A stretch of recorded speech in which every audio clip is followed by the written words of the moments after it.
Okay, so thank you all for coming today. We have Jenny Brown with Kinetic Performance Coaching, and she is going to speak to you today about reinventing yourself continuously.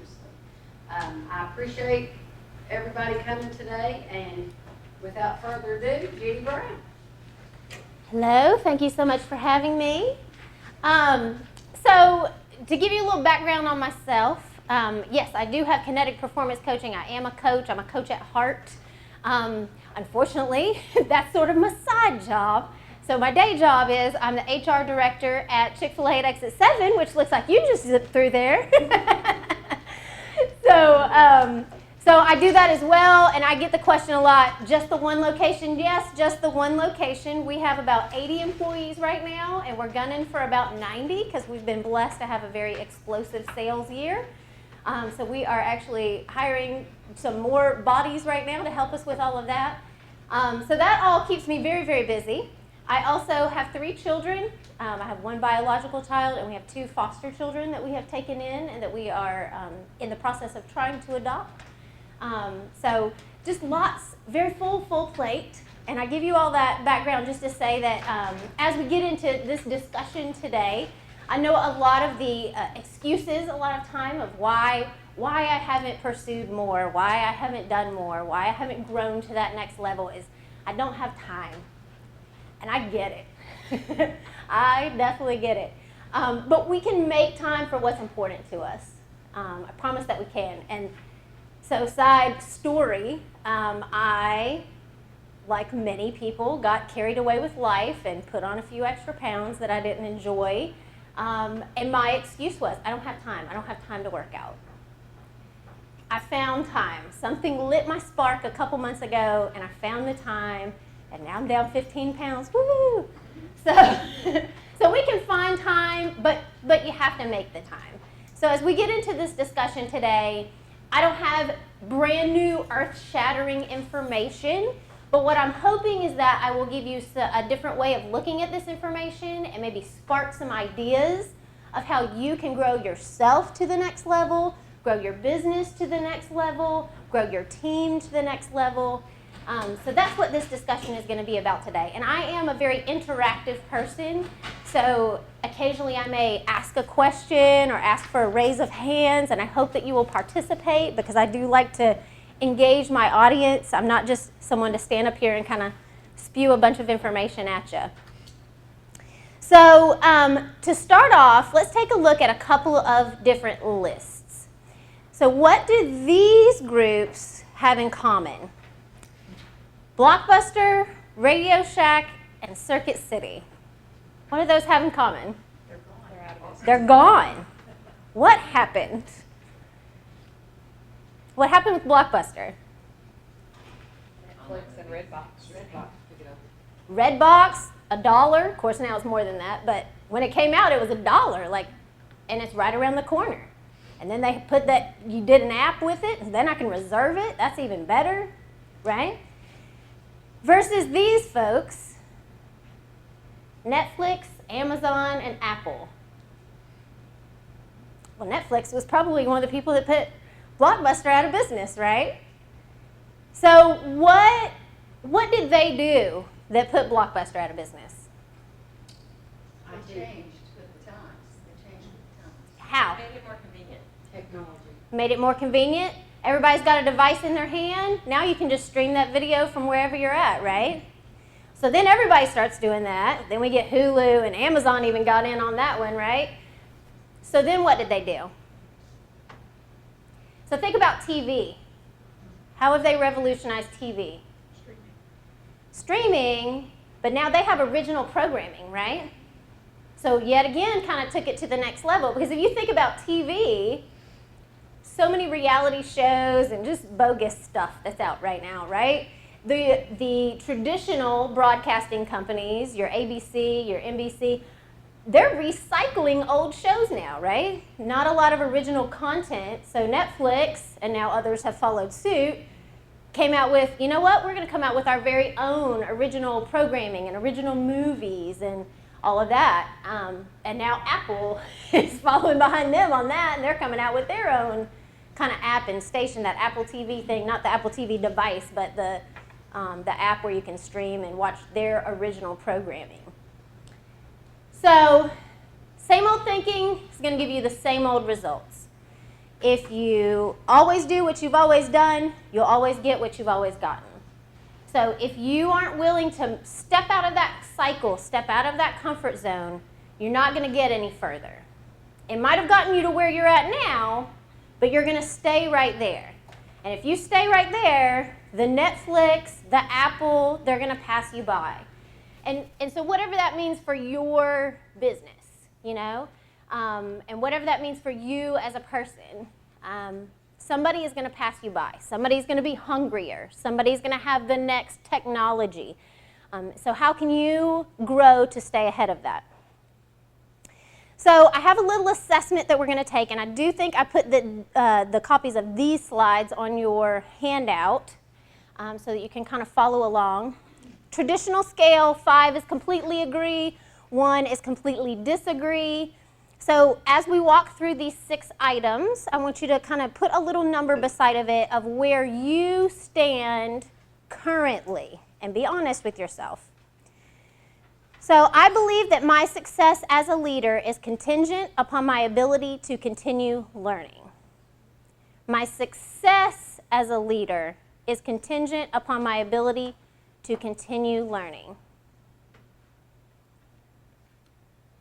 I want those that I lead to follow my example regarding intentional, lifelong learning. So setting that example for those around you for lifelong learning. I have a written plan for personal growth.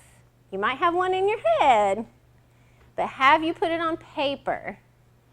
How you're going to grow this year, over the next 5 years.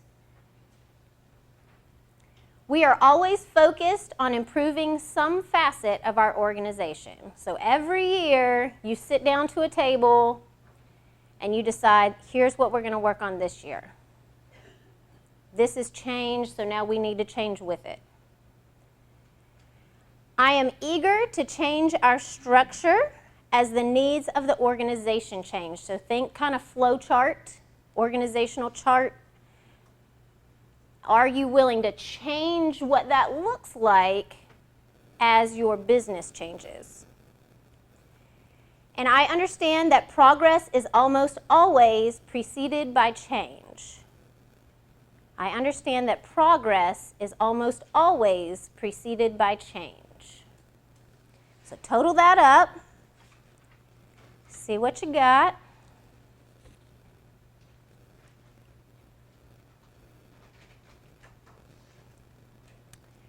Do we have anybody with 25 to 30? Awesome. So again, today is not going to be brand new information for you. The fact that all of you are here shows that you have some initiative and want to learn and grow. But I hope that I will give you something that will spark a new idea, or maybe you'll get a growth plan on paper today or something like that. 20 to 24, also very good, very good. 15 to 19, anyone? Anybody less than 15? So we're all 20 and above? Awesome, yay. So to reinvent continuously, progress is impossible without change. You have to be willing to make changes along the way. I know we all get very comfortable in our little space, the way that things are flowing, especially if it's going good. A lot of people are, if it's not broke, don't fix it. But that's kind of the wrong way to be looking at it. Yes, that's great that it's not broken, but how can we be better? How can we go from here to here? Next level, always shooting for the next level. So everybody put down your pens for a second. Everybody stand up. And I want you to reach up as high as you can reach. Now go just a little bit further.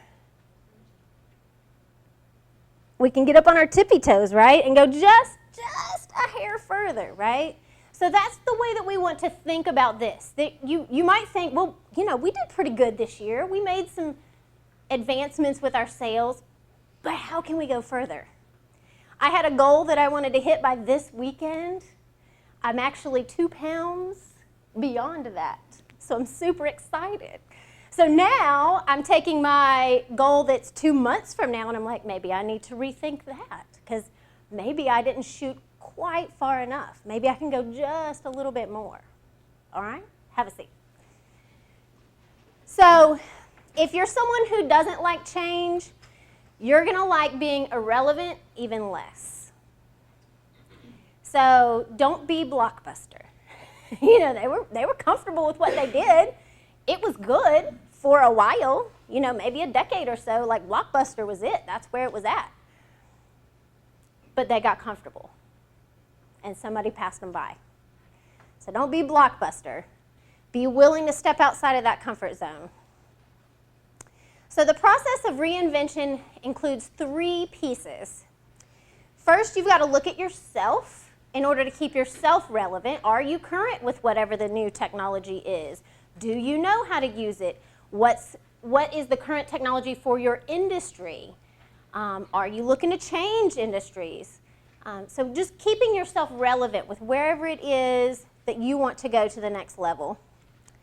Then we look at the process or the brand. So this is when you dive into kind of your company, your organization, and how are you going to keep your customers engaged? So what is it that the customers now want? How has the world around you changed, and how has that changed what your customers want? And so are you staying ahead of that trend so that you can keep your customers engaged? And then looking at your organizational structure. So again, going to that kind of org chart or flow chart for your organization and what that looks like. Do we have any solopreneurs in here? Everybody works for a business with at least a few other people. So if you think about that flow chart, most organizations, if they have one, it's a pretty rigid, like these are the spots to fill, and when somebody vacates that spot, we fill that spot again.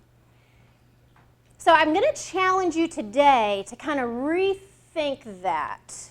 And you may not be the person that's in charge of that organizational chart, I realize that, but perhaps you can start some conversation that might stimulate some change with that organizational chart. Because I'm going to challenge your thoughts with that a little bit today. And that is to keep your employees and your team engaged. Because sometimes the needs of the business change, the team changes, the people who are on your team change. And so you've got to be able to change with that in order to keep them engaged. So first, you're going to look at yourself. Change begins and ends with the leader. And I don't know what your title might be at your particular organization, but my gut says the fact that you're here says you're a leader of some type. People are looking up to you. You are able to influence change. So think of leader like that. Don't think of it so much like, well, I don't have a fancy title. But do I influence people? If you influence people, you're a leader, whether you realize it or not. Ensure that you're fine-tuned for the next set of challenges. Again, just kind of staying abreast of whatever the current industry standards are for whatever your industry is. Your skills might be sufficient for the moment, but they soon will be obsolete. So I see this a lot with like baby boomer folks who have been with a company or been with a particular job type for years and years and years, and then they're looking for their retirement job. And they're finding it hard to find what that is because the skill set that they had for those 20 plus years of whatever they did aren't really relevant with what's happening now. So we actually have quite a few folks that have come to us at Chick-fil-A because they're kind of like, I don't know where I fit in, but I know I like to serve people, so I guess I'll kind of ride this out for the next 5 or 10 years or whatever for my retirement job. So be thinking about that. Are you current with the technology? Do you know how to use computers? Are you tech savvy? Not that you need to be able to do all that Sandy has done in here. I'm highly impressed with the video feed that we have going. But are you just savvy enough with whatever the current technology is? Can you even use a computer? Do you have a smartphone, because most people do nowadays. I realize there's some people still with their little flip phones. Anybody in here with a flip phone? I see them every once in a while. But most people have a smartphone, have a smart device, have an iPad or a tablet or something. So are you staying relevant with whatever skills are important with today? Be proactive, not reactive. So what does that mean? Address it before it's a problem. What's that? Address it before it's a problem. Yes. So thinking ahead, what could the potential problems be here? And how can I kind of prepare to intercept that before it happens? Versus, oh crap, that just happened. Now what? So someone who is reinventing continuously, or someone who is a really strong leader, is going to anticipate that those things are going to pop up, and they're going to be prepared for them. Sometimes it's still going to get you down for a second. It's not to say that you won't lose some of those opportunities, but more than likely you're going to be able to roll through it a little bit better. Oh. Power surge. And then how can you prepare today for what will happen tomorrow? Again, kind of thinking ahead to what are the potential problems that could pop up and how can I be ready for that? So keys to reinventing yourself. As we think through this, know that I'm not saying you have to start from scratch. Like, who am I? What's my purpose in life? We're not really getting that deep. But it is about continuously looking to see how you can stretch yourself to the next level. So is it picking up a new skill? Is it being more organized? Is it being a better planner? So what is going to stretch you to the next level? What's going to get you out of your comfort zone and to the next level? And I can tell you that probably 75 to 80% of the personal clients that I coach, it lies somewhere within that organizational and planning piece. A lot of people just like to kind of fly by the seat of their pants, take it one day at a time, and they're not really thinking about 2 hours from now, let alone 2 weeks or 2 months or 2 years from now. And so for a lot of folks, that is a great place to start. Do you have a plan on paper? Do you have some goals of where you'd like to go? And then how do I map it out to get there? Find a mentor that's going to push you to grow in a new way. Somebody that's going to hold you accountable and push you outside of that comfort zone. That'll be honest and real with you. So as a coach, that's what I kind of do, is I'm that accountability partner for a lot of people. And we meet once a week and we set some goals, follow up in a week, how did we go? Let's set a new goal. We talk through the challenges of that. No, I didn't meet that goal. What happened? How can we work around that? But finding somebody that can be that for you. There are a lot of natural mentors in our life already, and we'll kind of talk through that here in a second. But thinking through who can help me, not only just showing you a new skill or teaching you something, but also holding you accountable and being real and honest with you to push you outside of that comfort zone. And then staying current with technology, again, it's a must. It's 2019. We live in a digital world. Everything is digital. And if you don't get on board with that, you are going to be left behind. Every industry, as far as I know, has gone technical in some capacity. Everything is run by computers and machines, and we're at Chick-fil-A, we're getting ready to roll out next month, or October actually, dine-in mobile ordering. So you don't even have to go to the line. If you've used the mobile order for carryout already, same concept, but now you're going to sit at a table and say, I'm sitting at number 12. And we're going to bring your food to you. So everything is going digital. So just, you gotta get on that train. So the next piece is we look at the process or the brand. So again, that's diving into whatever your business is. And how are you keeping your customers engaged? And so questions that you want to ask yourself: are we producing the best results? Could the process be at fault? So again, one of the things that we're always looking for at Chick-fil-A is how to improve the drive-through speed. So who can tell me some changes that you've seen in the drive-through at Chick-fil-A within the last couple of years? We're outside. So first thing was, you know what? We're going to put some people outside with the iPads. That sends the orders in faster somehow. I don't know, but somehow through all that technology, the orders get to the kitchen faster, so we're able to crank people through faster. Then we decided to put a cash card outside. So now you are doing your order face-to-face, you're paying at the corner, so by the time you get to the window, we're just handing you your food and you go on. Well, how do we make that better? Now we've got runners that are running the food, especially on Saturdays is when our particular store is doing it right now. We have runners that will run the food out, and so they can run it to 2, 3, 4 cars at a time. So then when the cars pull away, 4 cars are going at one time, and the next 4 pull up.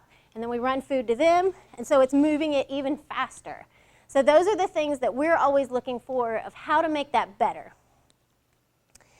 Even the best people can't reach their full potential if the process is flawed. So you can have some outstanding people on your team that are doing some great things or have some fantastic skills, but if the process is broken, they are not going to be able to shine. They are not going to be able to use those talents. Things are not going to get better. So if you find yourself in that situation where you're going, man, we have all these great people, why can we not get better sales? Why can we not get more clients? Whatever that means for your business, why are we not getting better? Look at the process. Could the process be at fault? Is there something there that's broken? And again, it doesn't mean that you necessarily have to, knock it down and start from scratch and build a whole new process. Maybe it's just one little tweak can make just the biggest difference. And how can we be better? Whatever better means to you and your business. It means different things for different people, depending on what your industry is. It might be faster, it might be more efficient, it might be using less labor, it might be more accurate, it might be get more clients, it might be do the job faster. So what does it mean for you and your industry? How can we be better? And again, the whole purpose of this piece of the reinvention process is to keep those customers engaged. So again, if you think back to Netflix, they were kind of looking at the world around them to see what has changed and how might then the customer's needs, they were almost anticipating our needs. We didn't know that we wanted streaming on our phones. We just got these newfangled devices in our hands, and this is cool. We can just do lots of cool stuff now. I can check my email and take pictures and post videos straight to Facebook, and they're like, you know what? Streaming. And we were like, yes, you read my mind, So it's almost anticipating those needs to keep those customers coming back in. And then finally, we look at the organizational structure. So do we have the right people on board? Are we doing a thorough enough screening process? Are we asking the right questions during that process? So do we have the right people? Maybe we have the right people, but they're not in the right places. And sometimes applicants don't know that. They don't know what they want or what would be the best fit for them. So as an HR director, that's one of the things that I listen to when I'm interviewing people. They might have applied for kitchen, but as I'm talking to them, I'm like, man, they have a fantastic personality. I'm going to put them out front. And they thrive there because that's their personality. I actually had one, we just hired a marketing director. We have not had one for a little over a year. The magical thing that kind of happened in that time span is that we delegated the pieces off that a marketing director would do to various team members. So we got one guy doing social media, and we got another one doing donation requests, and we got another one doing treats on your app. So we had kind of delegated those things out and built this marketing team that was kind of getting the job done, but we were still seeking the right person to kind of oversee all of that and tie all of the pieces together. And we had interviewed several different people, and it just wasn't the right fit. We just didn't feel that was the right fit. So we just kept trucking along, kept trucking along. Lo and behold, a couple of months ago, this lady comes in, had applied for a part-time position front of house, which means she wants to be cashier, drive-through, dining room, you know, just kind of the customer-facing piece of the business. Just regular front of house team member. But as I'm talking to her, she has real estate background, she's done timeshare, and all of these kind of things with a sales environment, and I was like, I think this might be the right fit. Because the crazy thing at Chick-fil-A is, yes, you're marketing director, but you also might be bagging food from 11 to 2 during lunch. There's moments that you got to get your hands dirty. We might have you, I do fries sometimes on Tuesdays because the normal fry guy is off on Tuesdays. And so if they're short-staffed for the day, I'm doing fries on lunch for Tuesdays. So, so you gotta have somebody that's willing to get their hands a little bit dirty, but also has this terrific skill set. And the problem that we kept running into is we would get people with the great skill set for marketing, but they didn't want to get their hands dirty. And here I had this person who's willing to be a regular front of house team member, but has this terrific skill set also. And so through the interview process, I started kind of picking her brain a little bit. Do you think you would be interested in this? And so it did evolve to us hiring her as our marketing director. But those are things that we listen to along the way. I had another gentleman who actually applied for that position, and as I got to talking to him, I'm like, oh, that would be a waste of his skills. He didn't have exactly the skill set we wanted for the marketing director, but had a fantastic personality. And I was like, I don't want to talk you into something you don't want to do, but at the same time, I think you would really be a great front of house team member. I think you would be able to talk to the guests really well. He was very professional in demeanor, just a really fun kind of guy. And so he is now one of our front of house team members. But it's listening for those things. And do we have people in the right places? And sometimes, again, people don't know what their best fit is. They just want a job, or they just want a position. Or somebody told me I should move up into leadership and this came available, so I think I'm going to apply for it. But is it the right leadership position for you? So helping to guide people along in that. And do we need more people in a certain spot? So whatever that might mean, again, for your business. Is there a piece of your business that's getting kind of clogged up because you don't have enough people on that area? Maybe it's the payroll department. Maybe, I don't know if anybody in here is in like shipping and warehousing, but maybe you need more people that are packing up the trucks, or you need more drivers to get stuff out. Whatever that means for your particular business, do you need more people in a certain area to help it to flow more efficiently? Like one extra body might be the difference to get that thing going better. And do we have the right shape to our structure? So we're going to dive into this piece a little bit. So again, thinking org chart. And what does your org chart look like for your particular business right now? Is it the right shape? So most of us who are Gen Xers and above kind of grew up in this type of an organizational structure. You have one leader and a bunch of little people underneath of them, peons if you will, and you do whatever the leader says. You don't push back, you don't ask questions, you do what you're told, you just kind of truck along. It's kind of a military train of thought, This was also in a time that leaders were allowed to kind of yell at you and berate you and that sort of thing, and we just sort of took it because that's just what we grew up with, and that's just the way that it was. About 20-ish years ago, we started evolving into kind of this collaborative team environment.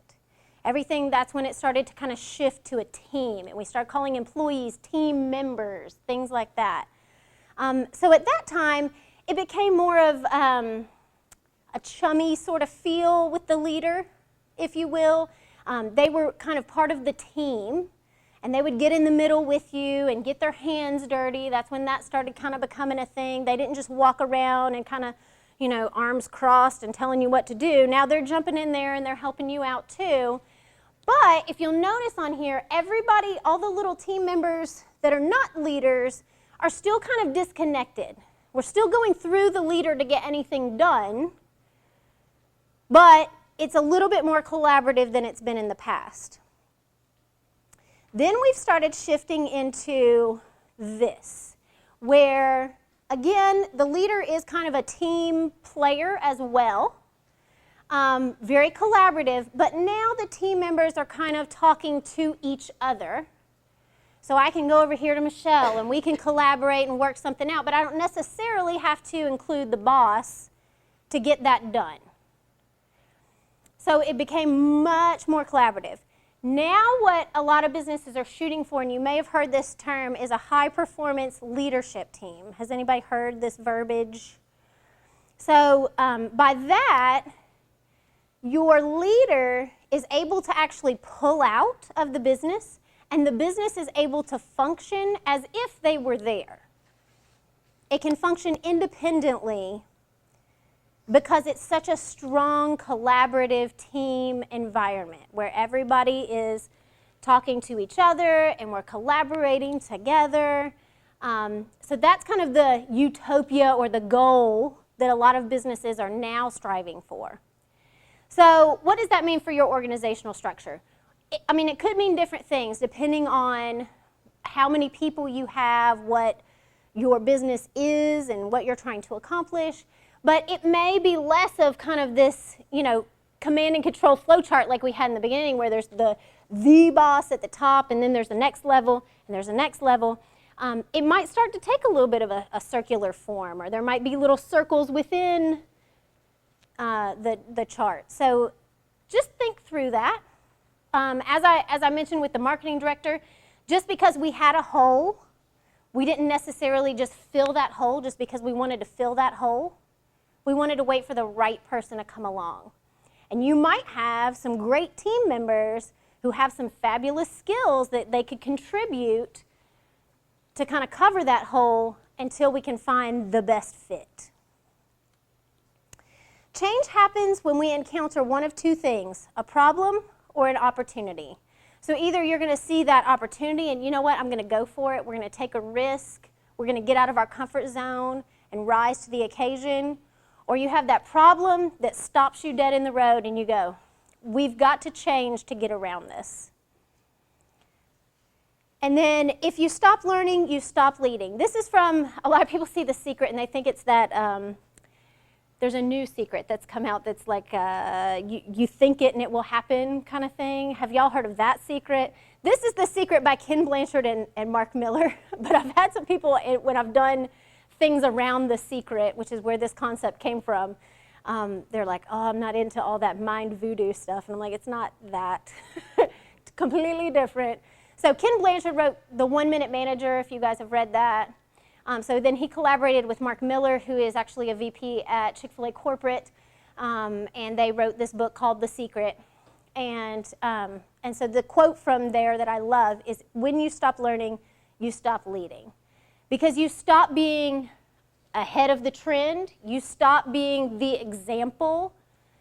So if you stop learning, you stop leading. A failure to pursue and embrace new ideas leads to stagnation in people and organizations. So again, you get your blockbusters and your circuit cities, and you're going to get passed by. So some discussion questions. What is keeping you from your personal next level? And what is your next level? What does that mean to you? How can you grow to be better? Better in your industry, better as an employee. What does that mean to you? How can you be better? What is one thing that you could implement this week that would start you on a journey to personal reinvention? One thing. I mean, it might be reading a blog article. It might be listening to a podcast. It might be doing the worksheet that I've provided for you to start thinking through some stuff. So what is the one thing that you could do this week that would start you towards that process of your next level? And who are some potential mentors that are already in your life? So when you think through your life, your work experiences, maybe someone in your church, a friend. So who are some people in your life who have pushed you outside of your comfort zone, who gave you some tough love about something, but it was the tough love that you needed to make a change in your life? Who are the mentors that are already in your life? And who is the one that will be the one to push you to your next level, whatever that is? Whatever you've kind of thought through and identified as what your personal next level is, who is the one person that you think would be the perfect fit to push you to that? So I have provided on the back side of the kind of notes page is a worksheet that has some of these questions, but also some additional questions. So I hope that you will think through these and seriously consider. I hope that I've sparked some thoughts in your mind of how you can rise to the next level personally, something that you could try at work that would take the business to the next level or the team to the next level. So walk through this worksheet. You don't have to do it right now, but certainly if you would like to start jotting down some thoughts, I encourage that. But I do hope that you will spend some time sometime this week and just think through the questions on here. These are meant to be thought starters, to get the juices flowing in your brain. And I will kind of toss out there, as we've been talking through these discussion questions, does anyone want to share either their one thing they're going to implement or what your personal next level would be?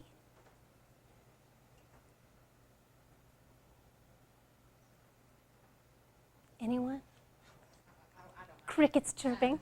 I'm a regional director level. I've been in nonprofit work for close to 20 years. So my next step personally would be into an executive position at a local nonprofit. So it is, may or may not, it's challenging to do that because people get into a position and they stay there For long, forever. yes. So the mentors is what's interesting to me because I can't right off the top of my head think of any. I'm sure there are some and I'll come up Right. with some, but that's what I was like, huh. Yeah, that's an interesting point to me to think back on maybe some people in my past. Yeah. Or, And some of them may not be in your life anymore, but maybe they touched you, at some point. I used to live in Knoxville before I moved here, and I worked for a chain of fitness centers up there. And the president of the fitness centers, I worked very closely with him. And I had done some retail and things like that, but I had not done sales, like hard, like gym sales. You are not leaving till you sign this paper and become a member. And so I learned a lot about sales and how to close a sale and things like that, negotiation, through him. And those skills have come with me, all this way. Now, is he still in my life? That I could probably call him up if I wanted to and say, hey, will you be my mentor? Because I'm getting ready to do whatever project. But we don't currently speak on a regular basis. So you might have some folks like that you've learned a skill from them, but maybe you might feel weird to reach out to them or something like that. But chances are there's somebody in your life right now, and like I said, think outside the box. Maybe it's a friend, maybe it's somebody at church that would just push you, not really necessarily teach you anything, but that would just push you and hold you accountable. Anybody else? How about your light bulb moment today or your biggest takeaway from today? Yes, ma'am. I work for Barter Theater as the group sales manager, and I have been we are trying to integrate with more electronic ways of doing things. Mm-hmm. We're getting ready to start a brand new website. But as far as my department, I've been trying to figure out ways to be more digitally engaged with our customers. So did spark a really good idea for me, like a digital group check-in when you were talking about how Chick-fil-A does things now, Yes, so that every person in the group doesn't have to have a ticket. yes, So that was one of the big takeaways Awesome. for me. awesome, yes. Anyone else? How about any questions?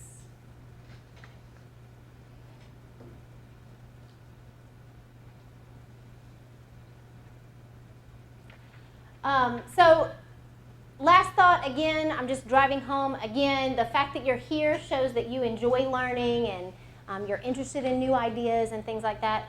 But never stop that. Never stop learning. We can always grow and improve in some way. There's always new ideas, new technology, new things that are happening, new ways of looking at things. And so never lose that. Never stop learning. If you do happen to think of any questions later, or if you'd like for me to come speak to your group or your organization, this is how you can get a hold of me. Got my websites up there, my phone number, my email. Feel free to reach me in any of those ways. And you can also reach me on social media.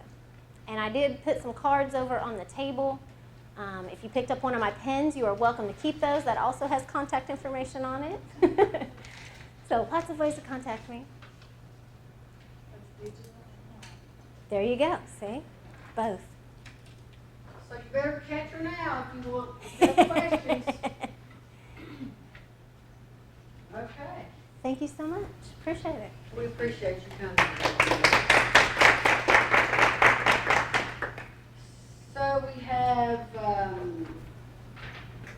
2 new knowledges scheduled for September. On September the 4th, we will be presenting Taking Advantage of Hub Zones, Opportunity Zones, and Enterprise Zones. You just have to come and hear that. I put a little bit of an explanation about Opportunity Zones on the Virginia Highlands Small Business Incubator Facebook page. But these zones are extremely important to small business, and I would encourage you to attend. On September the 18th, we have scheduling social media posts for your business or nonprofit. I had to learn all about these social media platforms, and there are ways that when you can't sleep at 2 o'clock in the morning, you can put all your posts up and schedule them to come out and, give information. So I would encourage you, social media is the marketing tool of today. So I would encourage you to attend those. I thank you for your participation, and if there's anything we can do to answer any other questions you have about your business or organization, please don't hesitate to call. Thank you.